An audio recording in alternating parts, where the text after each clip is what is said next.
మామూలుగా సినిమా ఇండస్ట్రీకి హీరోగా ఎంట్రీ ఇవ్వాలంటే 17 లేదా 18 ఏళ్ల నుంచే వారి కసరత్తులు మొదలవుతాయి. తమను తాము మేకోవర్ చేసుకుని ఈ సినిమా ఇండస్ట్రీలోకి ఎంట్రీ ఇవ్వాలని తహతహలాడిపోతూ ఉంటారు. 20 దాటగానే ఖచ్చితంగా హీరోలు అయిపోవాలనే కసితో ఉంటారు. అందుకే చాలా మంది హీరోలు 24, 25 ఏళ్ల లోపే హీరోలుగా గుర్తించబడతారు. ఎంతో కొంత స్టార్డమ్ కూడా సంపాదిస్తారు.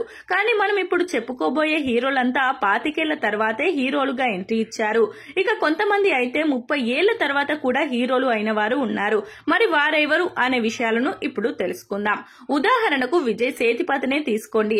ఆయన నటనకు వంక పెట్టే అవకాశం ఉండదు. విజయ్ కి ఎంత టాలెంట్ ఉందో ప్రత్యేకంగా చెప్పాల్సిన అవసరం కూడా లేదు.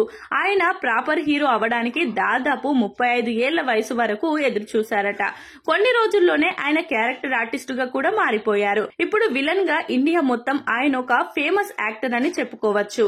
ఇక మన టాలీవుడ్ విషయానికి వస్తే సాయి ధరమ్ తేజ్ కూడా పిల్ల నువ్వు లేని జీవితం అనే సినిమాతో హీరోగా ఎంట్రీ ఇచ్చారు. అప్పటికి ఆయన వయసు 27 ఏళ్లు. ప్రస్తుతం బాలకృష్ణ కొడుకు మోక్షజ్ఞకి 30 ఏళ్ల వయసు. ఆయన హీరోగా ఎంట్రీ ఇవ్వడానికి రగ్గం సిద్ధమైందట. మరి ఈ మధ్య కాలంలో ఇంత లేటుగా ఇండస్ట్రీకి వచ్చిన హీరో మరెవరూ లేరు.